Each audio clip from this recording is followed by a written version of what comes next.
Hello guys, re-reaction na natin tong dalawang tao after vaccination na ano sila, na allergy sila. So talagang ito daw ay hindi advisable sa mga may allergy, no?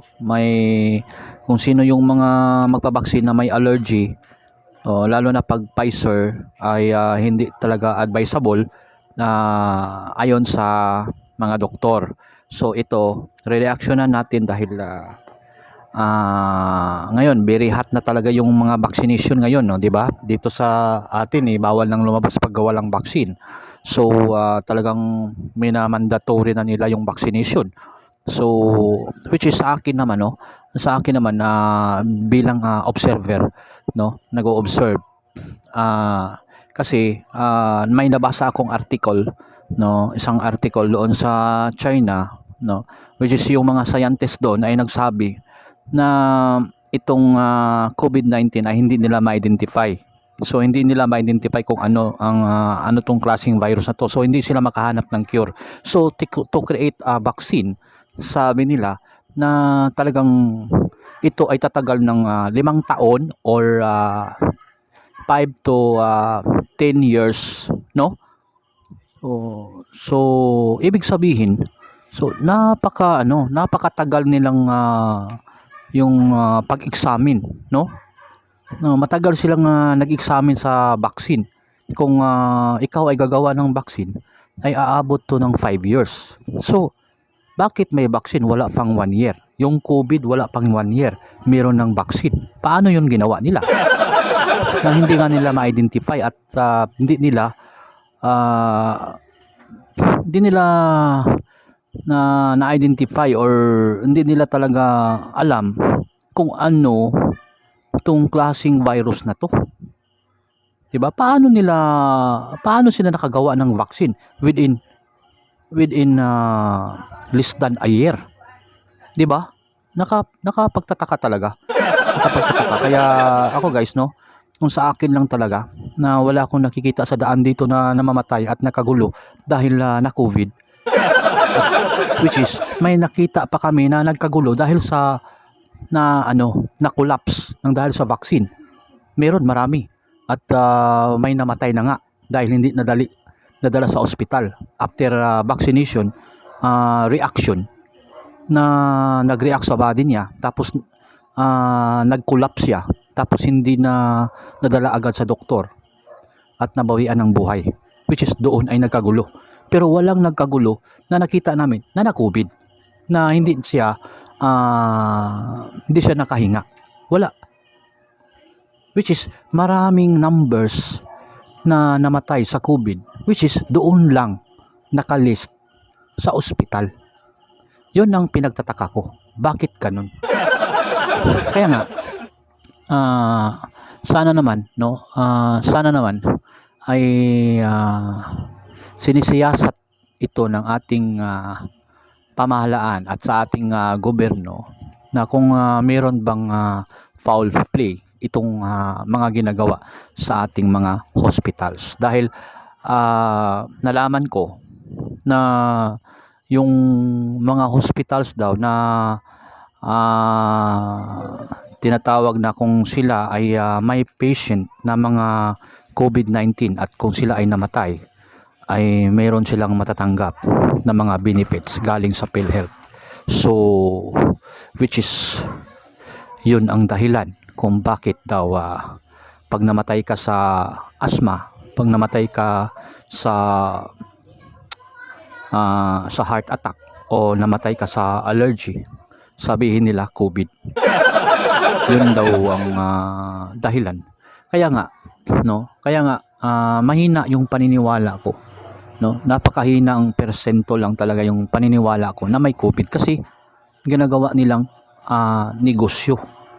Yun ang pagkakaalam ko talaga, dahil nag-observe tayo sa labas, which is maraming tao sa labas na mga homeless na wala namang hindi naman nagkagulo, na hindi nakahinga dahil sa COVID, pero may nagkagulo na nakulap sa vaccine at merong nabawian ng buhay. So sa akin dito, mas delikado pa yung vaccine, no, sa akin lang kaysa COVID, kasi Meron namang na COVID dito na isang barangay, 4,000 na people na sila ay under quarantine sila lahat at na-lockdown ang kanilang barangay, which is wala namang namatay at lahat ay nakasurvive. So which is hindi to dangerous. Nasabi sa mga scientists na very dangerous, 'di ba? So very doubtful dito sa Pilipinas yung COVID. Pero sa ibang bansa, talagang noon pa man, 1970s, 1960s, million na ang namatay ng virus kasi meron silang virus doon na every year ay talagang nagkaka-virus sila dahil nga malamig ang lugar. Malamig, nag-i-snow. Dito naman sa atin ay nasusunog tayo sa init, no, sa ating lugar.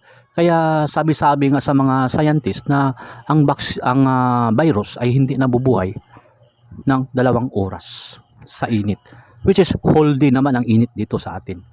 So sa pag-examine ng mga doktor at pagbigay ng mga opinion sa kanila, kung ito ay ang virus na to ay aabot ng 1 year, siguro ubos na lahat ng tao. Di ba? Yun ang mga ano mga narinig ko, which is sa akin naman ay reaction ko lang at which is observation ko. So ito, pakinggan natin. Arriving for their COVID vaccinations. It's V-Day 2 and hospitals up and down the country have started to expand their operation to fight the virus. You can hold my hand. Okay. Ayan, talagang nag-ooperate sila sa vaccine doon sa Amerika dahil talaga ay hindi naman talaga ito tinatawag na panloloko sa mga tao, no? Dahil alam naman natin na pag foreign countries like Amerika, Europe, kasi malalamig na lugar yun, eh talagang nabubuhay talaga yung virus. At lahat naman ng virus ay mostly ay galing sa foreign countries. So hindi nang galing sa Pilipinas. So yun ang totoo. Iwan ko lang kasi yung ito namang Pilipinas so talagang noon pa man ay walang virus na nabubuhay.